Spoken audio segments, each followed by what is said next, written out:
말씀의 은혜를 나누도록 하겠습니다. 시편 150편 1절에서 6절 말씀, 우리 시편 150편 마지막 장인데요, 같이 봉독했으면 좋겠습니다. 1절에서 6절까지 제가 1절 읽고요, 우리 한 절씩 우리 교독하도록 하겠습니다.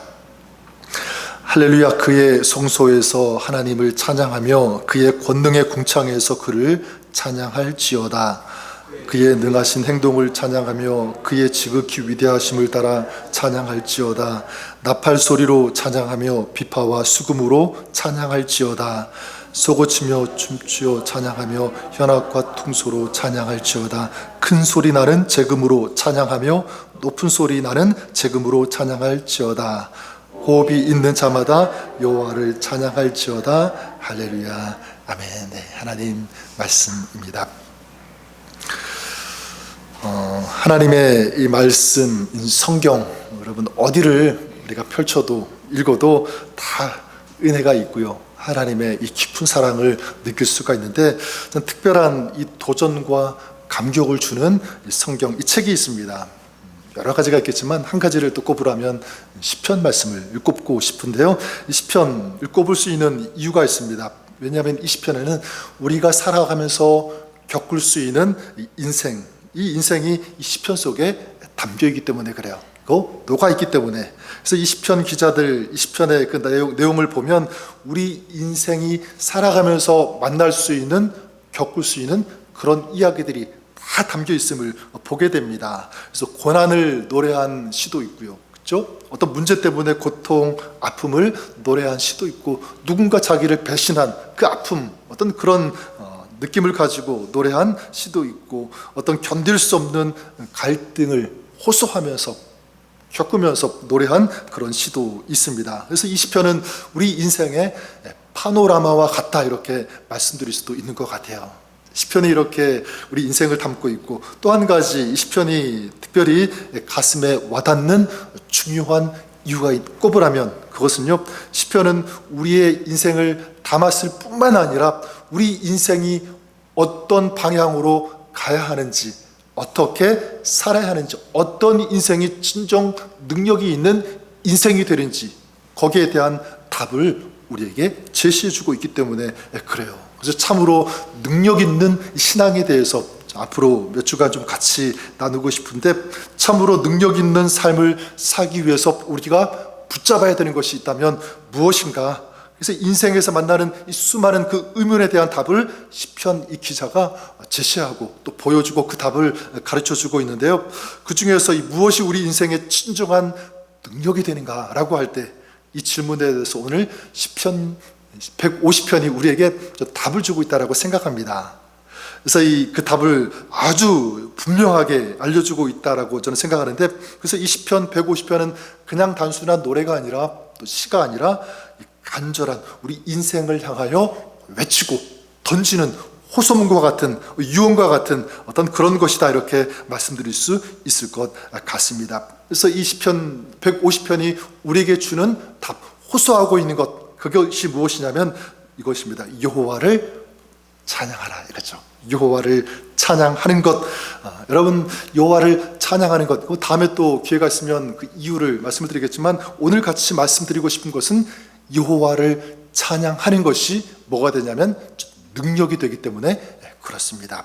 찬양이 능력이다. 이런 능력 있는 인생을 너희가 살았으면 좋겠다. 이것이 시편 150편 기자의 외침이라고 저는 믿습니다. 자, 그렇다면요, 왜 이 찬양이 능력이 되는가 질문할 수 있겠죠. 여기에 대해서 몇 가지 그 답을 드린다면, 찬양이 능력이 되는 첫 번째 이유는 뭐냐면, 찬양은 하나님의 능력 안으로 들어가는 것이기 때문에 그렇습니다. 하나님의 능력 안에, 그러니까 능력 되시는 하나님 안에 들어갈 수 있는 통로가 되어지는 것, 이게 뭐라고요? 찬양이다, 이렇게 말씀드릴 수 있습니다. 그런 의미에서 우리 1절 말씀 우리 다시 한번 같이 읽어보도록 하겠습니다. 1절 같이 읽어볼까요? 자, 시작. 할렐루야. 그의 성소에서 하나님을 찬양하며 그의 권능의 궁창에서 그를 찬양할지어다. 자, 여기 보면 찬양을 하라고 하죠. 그리고 찬양할 장소를 말씀하고 있어요. 여기 보니까 두 군데가 나오는데 어디에서 찬양하라고 합니까? 먼저는요, 성소에서 찬양하라 이렇게 말씀합니다. 성소, 거룩히 특별히 이 구별된 장소, 그러니까 성소와 지성소라고 할 수가 있습니다. 그리고 또 찬양해야 할 곳 어디라고 말씀하고 있죠? 궁창에서 찬양하라. 궁창, 헤븐, 하늘, 우주라고 이렇게 생각할 수가 있습니다. 자, 그렇다면 성소뿐만 아니라 궁창에서까지 찬송하라. 어떤 의미가 있을까요? 성소에서 찬양하라 라고 하는 건 좀 이해가 쉬워요. 그렇죠? 성소, 뭐 교회에서 특별한 이 거룩한 장소에서 찬양하는 것은 이해가 가지만 여기 보니까 궁창 온 우주에서 찬양하라는 것은 조금 받아들이기가, 이해하기가 쉽지가 않습니다. 자, 그러면 이것을 어떻게 이해해야 될까라고 할 때 우리 인간적인 기준에서 이걸 좀 이해하면 좀 어려울 것 같아요. 자, 이것은 하나님의 기준에서 이해해야 되는데 그의 성소에서, 특별히 그의 권능의 궁창에서, 우주에서 이 찬양하라, 경배하라, 이건 어떻게 이해할 수 있냐면 저에게 이렇게 다가왔습니다. 우리가 어떤 곳에서 찬송하든지 찬양하든지 이 세상, 이 우주를 다스리는 하나님께서 그 자리에 임하신다라는 거예요. 그러니까 우리가 우주 끝에서 찬양할지라도 하나님은 거기까지도 찾아오시고 임재하시는 하나님. 자, 그러니까 찬양은 무엇이 될 수가 있냐면 모든 것들을 이루실 수 있는 전능하신 그런 하나님의 임재 안에, 그 능력 안에 들어가는 사건, 이렇게 말씀드릴 수 있을 것 같아요. 그래서 따라서 이렇게 찬양을 다시 한번 정의한다면 찬양은 하나님의 능력 안에 들어가는 그런 사건이다. 그래서 여러분 여기 보면 그냥 궁창 이렇게 얘기하지 않고 뭐라고 그러죠? 권능의 궁창 이렇게 얘기해요. Mighty Heaven. 그러니까 권능의 궁창. 그러니까 하나님은 모든 우주를 다스릴 수 있는 그 권능을 가지고 계신 그분. 2절에도 보면 그의 능하신 행동을 인하여 찬양하며 그의 지극히 광대하심을 조차 찬양할지어다. 능하신 행동을 인하여, 전능하신 하나님이라는 거죠. 전능하신 하나님이기 때문에 지극히 광대하심을 조차 위대하신 하나님이시기 때문에 찬양한다는 거예요. 그러니까 찬양하는 순간, 하나님 앞에 찬양으로 나가는 그 순간 위대하신 하나님이, 전능하신 하나님이, 광대하신 하나님이 찬양하는 그 삶 가운데 들어오시는 거죠. 임재하시고 역사하신다는 거예요. 그래 여러분, 우리가 찬양해야 하는 이유가 여기에 있다라고 믿습니다. 찬양은 그냥 노래가 아니에요. 그냥 반주하면서 어떤 맞추어서 노래하는 것이 아니라 전능하신 하나님이 우리 삶 가운데 임하시는 통로가 되는 위대한 어떤 그런 것이라는 거죠. 그래서 시편 84편의 그 표현처럼 그 마음에 하나님을 향한 시온의 대로가 있는 사람. 그 사람이 어떤 사람이죠? 찬양하는 사람. 찬양하는 사람은 그 마음에 하나님을 향한 시온의 대로를 가지고 있는 사람. 하나님을 만나고 하나님께서 그 대로를 통하여 또 오시고 만나는 이런 놀라운 그 은혜를 경험하는 그것, 바로 그것이 찬양. 그러니까 여러분, 찬양을 통해서 우리는 하나님을 만날 수 있는 거죠. 찬양을 통해서 하나님의 능력과 역사를 체험할 수 있다. 찬양은 정말 아름다운 것, 귀한 것이라고 말씀드릴 수 있습니다. 그래서 역대하 그 20장에 보면 그 모압과 암몬 사람들이 연합해가지고 연합군이 되어서 유다의 여호사밧 왕을 공격하는 그런 내용이 나옵니다. 그때 이제 여호사밧 왕이 하나님 앞에 나와서 기도를 해요. 하나님, 이 큰 무리가, 대적이 우리를 공격하는데 우리는 그들을 방어할 수가 없습니다. 힘이 없습니다. 이제 어떻게 해야 되죠? 이렇게 기도를 해요. 이제 그 기도를 한 다음에 어떻게 하냐면 모압과 그 암몬의 연합군과 이제 싸우러 나가는데 조금 좀 비상식적인 인간적인 기준으로 본다면 그런 일을 해요. 어떻게 하냐면 노래하는 사람들을 택해요. 부르게 됩니다. 그들에게 이 거룩한 예복을 입히게 되고, 그래서 군사들 맨 앞장서서 거기에서 노래를 하게 해요. 찬양을 하게 합니다. 사실 전쟁이니까 맨 앞에는 누가 서는 것이 맞죠? 가장 강력한 군대가 서는 것이 맞아요. 그렇지 않습니까? 특수부대가 서서 기선제압을 해야죠. 그래야지 그 전쟁에서 그 뒤에 따라오는 군사들이 그걸 보고 사기가 올라와서 싸우고 이길 수 있으니까. 근데 여호사밧은 그렇게 하지 않고 찬양대를 앞장세우는 거예요. 노래를 하게 합니다. 찬송을 하게 해요. 그랬을 때 놀라운 것은 그 다음 어떤 일이 벌어지게 되냐면 이 암몬과 모압 군대 그 사이에서 분쟁이 일어나요. 내전이 일어납니다. 그리고 이 모압과 암몬 군대가 서로 막 치고받고 싸우기 시작하는 거예요. 다 죽입니다. 나중에 이제 여호사밧이 싸울 장소에 가보니까 거기에는요 남아있는 사람 아무도 없고 이 적들의 시체만 수북이 쌓여있는 것을 목격하게 됩니다. 그래서 이 여호사밧이 해야 할 유일한 한 가지는 뭐였냐면 그냥 전리품을 거두는 것, 이것밖에 없어요. 얼마나 쉬워요, 그렇죠? 칼 한 번 휘두르지 않고 어떤 승리를 거둔 거죠? 완벽한 승리를 거두게 되었다. 그러니까 이 두려움의 상황에서 하나님을 불렀더니, 하나님을 찬양했더니 그 자리가 어떤 자리가 된 거죠? 하나님의 권능이 임하는 그런 자리가 된 거예요.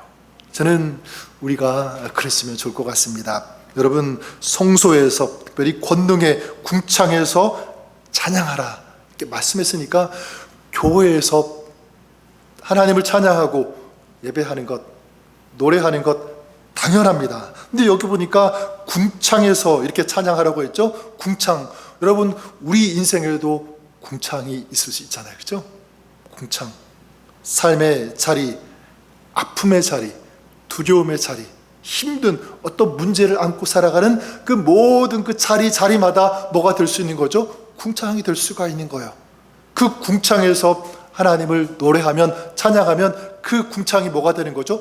권능의 궁창이 되는 거예요. 이제는 하나님께서 임하셔서 역사하시는 하나님의 그 임재와 그 능력이 임하는 그런 자리가 될 수 있다라는 것을 오늘 말씀이 우리에게 보여주는 것입니다. 그래서 여러분, 궁창에서 우리가 찬양하면 하나님은 그 궁창에도 찾아오시고 우주의 끝, 우리가 어떤 자리에 있든지 절망의 끝, 힘든 또 외로움, 어떤 그런 자리에 있다고 할지라도 그 자리에 우리 주님이 찾아오시고 우리를 만져주시고 세워주시고 우리를 위해 역사하여 주시는 줄 믿습니다. 이게 첫 번째 찬양해야 하는 이유라면, 두 번째는 무엇이냐면 찬양은요 하나님의 마음을 감동하게 하는 것이기 때문에 그래요. 하나님의 마음을 가장 감동케 하는 것, 그게 뭐라고요? 찬양인 거예요. 여러분, 우리 다시 한번 우리 3절부터 5절까지 한번 읽어보도록 하겠습니다. 3절부터 5절까지 읽겠습니다. 시작. 비파와 수금으로 찬양할지어다. 소고치며 춤추어 찬양하며 현악과 퉁소로 찬양할지어다. 큰 소리 나는 재금으로 찬양하며 높은 소리 나는 재금으로 찬양할지어다. 여기 보니까 하나님을 찬양하는데 뭐를 가지고 찬양하라고 말씀하고 있죠?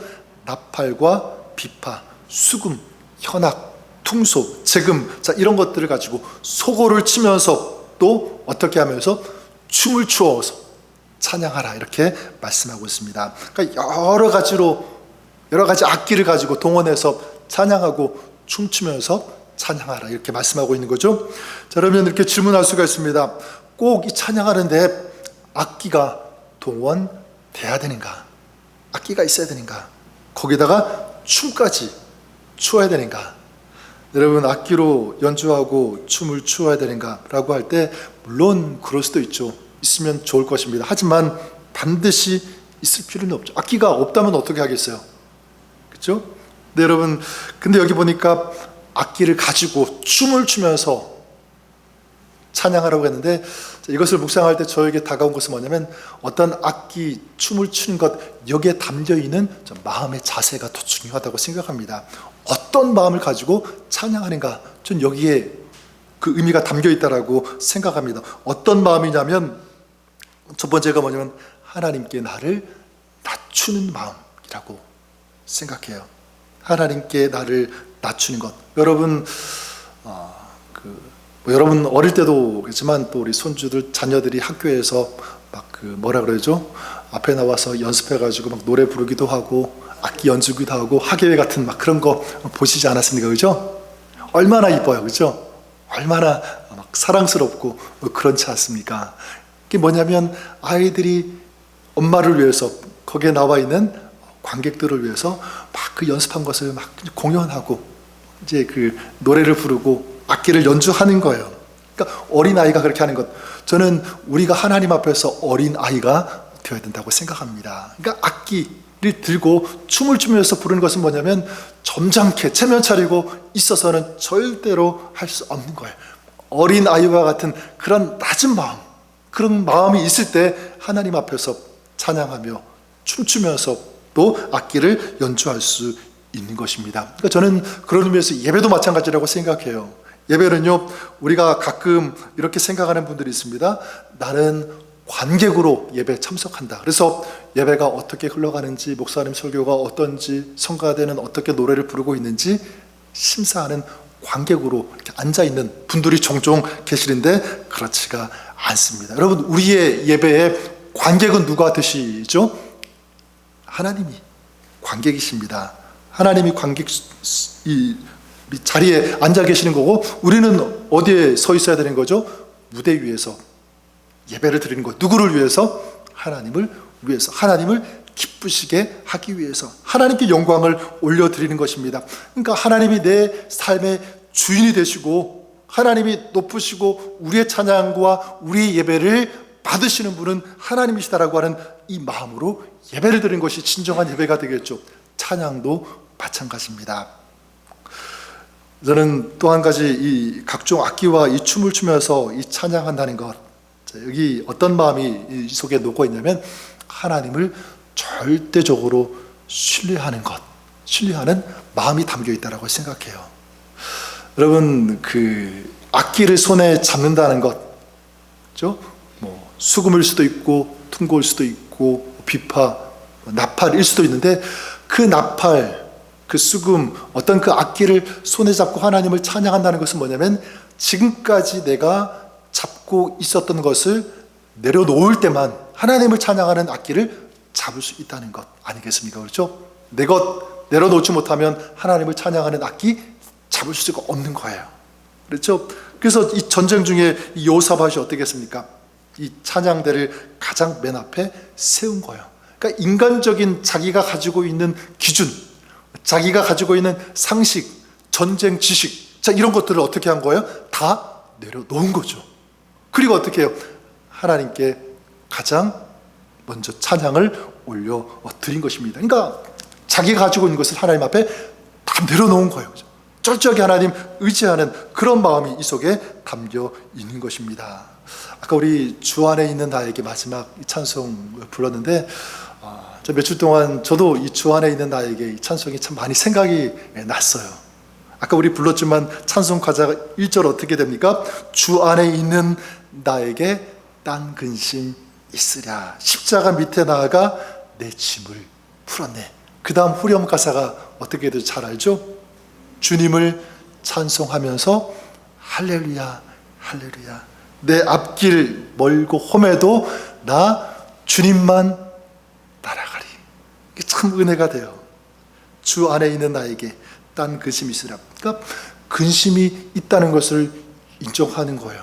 근심 속에 살아갈 수밖에 없는 그런 것 고백하는 거죠. 인정하는 것입니다. 자, 그런데 십자가 앞에 나가서 뭐 먼저 드리는 거죠? 주님을 찬송합니다.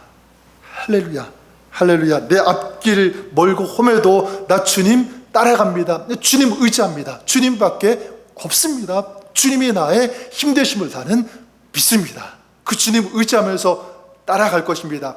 그럴 때 자연스럽게 나오는 그 삶의 그 모습, 행동이 뭐겠습니까? 찬양이에요. 찬양.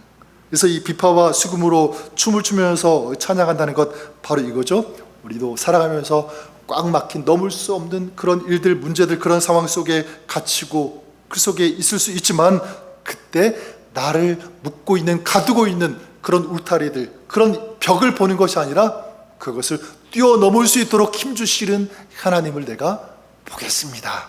이런 믿음, 고백이 담겨 있는 거죠. 살아계신 하나님, 나를 살리시고 구원하실 수 있는 하나님이 나의 하나님이십니다. 나는 그 하나님을 찬양할 것입니다. 이거예요. 여러분, 우리 하나님은 그렇습니다. 작은 신임에도 응답하시는 하나님이심을 믿습니다. 저는 여러분들이 그분께 이 찬양을 담아서 고백해 보십시오. 그러니까 이 기도가 가장 이 아름다운 이 찬양, 또 찬양이 아름다운 기도가 될 수 있는 이유도 바로 그것이죠. 저는 그런 의미에서 여러분들이 이렇게 찬양으로 하나님 앞에 영광 올려드리고, 또 만약 기도가 어렵다면 찬양으로 그 속에 우리 기도의 그 마음을 다 담아가지고 주님 앞에 올려드릴 때 우리 주님께서 그 기도, 그 찬양을 받아주시고 역사하여 주실 것을 믿습니다. 우리의 마음이 주님을 향하여 움직일 때 주님의 마음도 우리를 향해서 움직이는 이것, 이게 이 찬양의 능력이 되는 이유. 두 번째라고 한다면, 마지막으로 이 찬양이 능력이 되는 그 이유는 뭐냐면, 찬양에는요 바로 생명이 있기 때문에 그렇습니다. 생명이 있기 때문에. 우리 마지막으로 6절 말씀 우리 다시 한번 읽어보도록 하겠습니다. 6절 말씀 읽겠습니다. 시작. 호흡이 있는 자마다 여호와를 찬양할지어다. 할렐루야. 저 여기 보니까 누가 찬양을 하라고 하고 있죠? 누가 찬양을 하라고요? 호흡이 있는 자마다 찬양하라. 그러니까 사실 모든 사람, 호흡이 있는, 살아있는 사람은 다 하나님을 찬양해야 된다는 거예요. 생명이 있는 자는 하나님을 찬양하는 것 마땅하다. 당연히 그래야 된다. 근데 저는 생명이 있는 자마다, 호흡이 있는 자마다 찬양할지어다, 이 말씀을 다시 한번 묵상하는데 제 마음속에 이렇게 이 말씀이 다가왔습니다. 하나님을 찬양할 수 있는 사람에게는 하나님의 생명력이 임한다. 이렇게 저에게 다가왔어요. 찬양할 때 하나님의 이 생명이 우리 안에 흘러온다라고 하는 이 메시지. 하나님의 능력이, 하나님의 축복이 찬양할 때 그 찬양하는 사람에게 부어진다, 임한다라고 하는 이 메시지였습니다. 제 기억으로 제가 중학교 1학년 때인지 중학교 2학년 때인지 이제 저희 집이 아주 멀리는 아니지만 이제 강원도 시골에 살다가 그 내에서 이제 좀 이사를 했는데요. 새로운 이제 교회에 가야 되지 않겠습니까? 저희 어머니가 좋은 교회가 있다라고 하면서 저를 데리고 가시는 거였어요. 주일이었던 것 같은데요. 제가 어머니를 따라가는데 좋은 교회라고 하니까 이제 기대가 된 거예요. 건물도 크고 화려하고 아주 멋있는 교회일 것이다. 사람들도 굉장히 많고 이제 그런 교회 이렇게 상상하고 머릿속에 그리면서 이제 어머니를 따라갔는데, 근데 딱 교회 앞에 딱 도착하는 순간 그 기대가 완전히 허물어졌어요. 어떤 교회냐면 그 벽돌로 된, 그 흙벽돌로 지은 옛날 집 있잖아요, 그죠? 그 집 그 벽을 허물어 가지고 그 2개짜리 그 방이 있는 그 중간 벽을 허물어 가지고 예배당을 만든 그런 아주 낡은 초라한 그런 교회였습니다. 엄마 이게 무슨 좋은 교회야 하고 그냥 얘기하고 그냥 돌아서려고 하다가, 근데 좀 기억에 남는 것은 뭐냐면 딱 그 들어가려고 그 문 앞에 딱 섰는데요. 그 문틈 사이로 뭐 지금같이 방음이 잘 된 그런 문들이 아니니까 좀 이렇게 소리가 이렇게 흘러 나온 거예요. 밖에 서 있는데. 근데 보니까 찬송 소리가 들리는데요. 뭐 반주가 있어서 피아노 소리도 들린 것도 아니고 뭐 기타 소리도 전혀 없이 그냥 노래 소리만 들린 거예요. 살짝 문을 열고 이렇게 들여다 보니까 사람들도 많지 않았습니다. 한 10몇 명 정도 이제 어르신들이 이제 계셨는데, 그분들이 자리에 앉아서, 의자도 있는 것도 아니죠. 그냥 방석 위에 무릎을 꿇고 이렇게 앉아서 찬송을 부르는데, 제 기억으로는 그때 들었던 그 찬양, 그 찬송 소리가 어떤 때 들었던 찬양보다 가장 아름답게 들렸던 거예요. 어린 나이임에도 불구하고.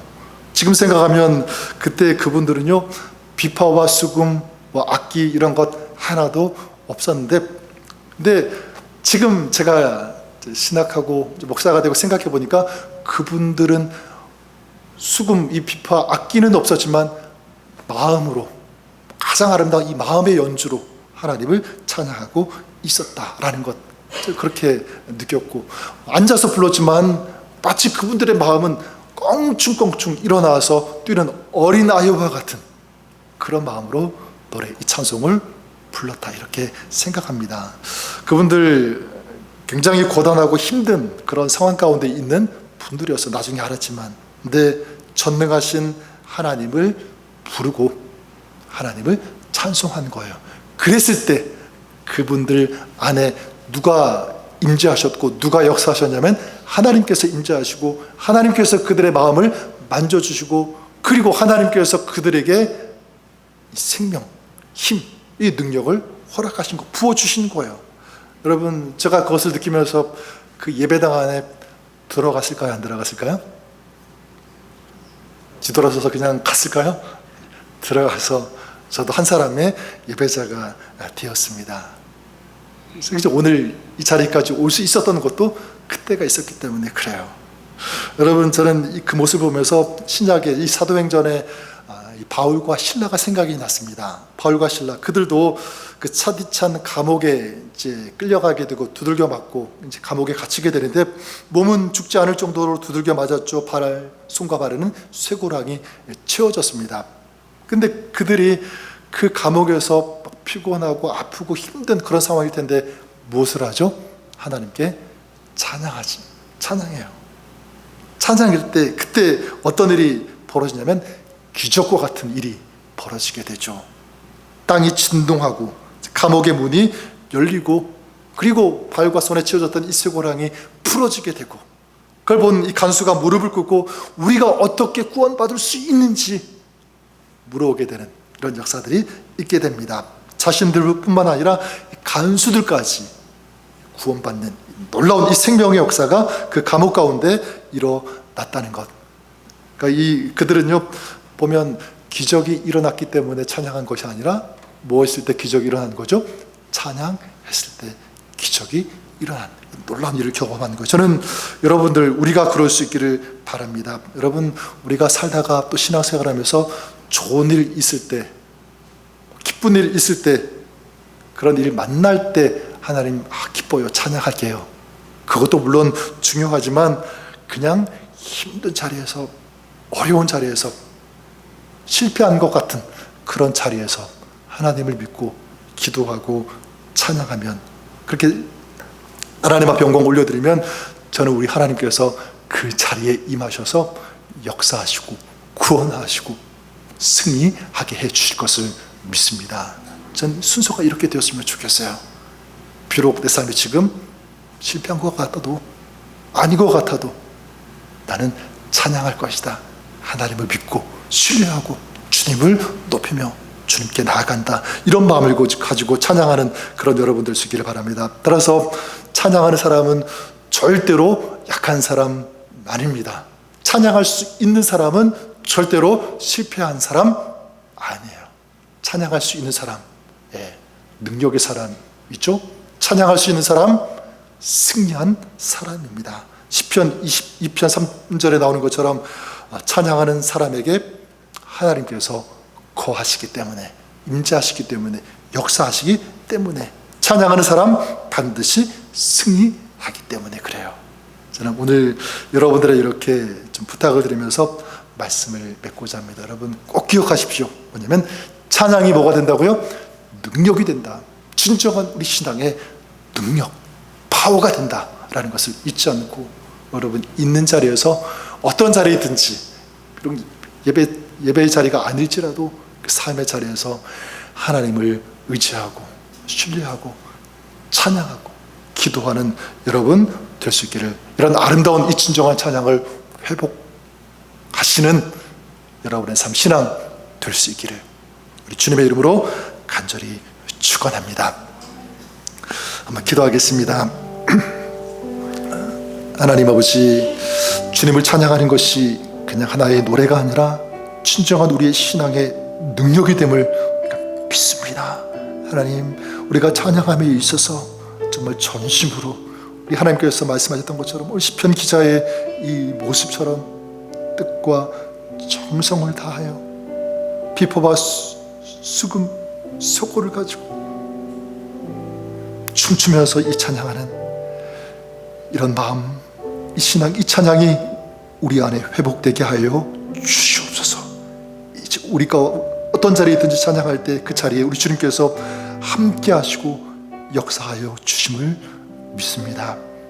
오늘도 그 믿음 가지고 살아가는 승리하는 저희들, 우리 가정, 우리 삶, 우리 교회가 될 수 있도록 주님 축복하여 주옵소서.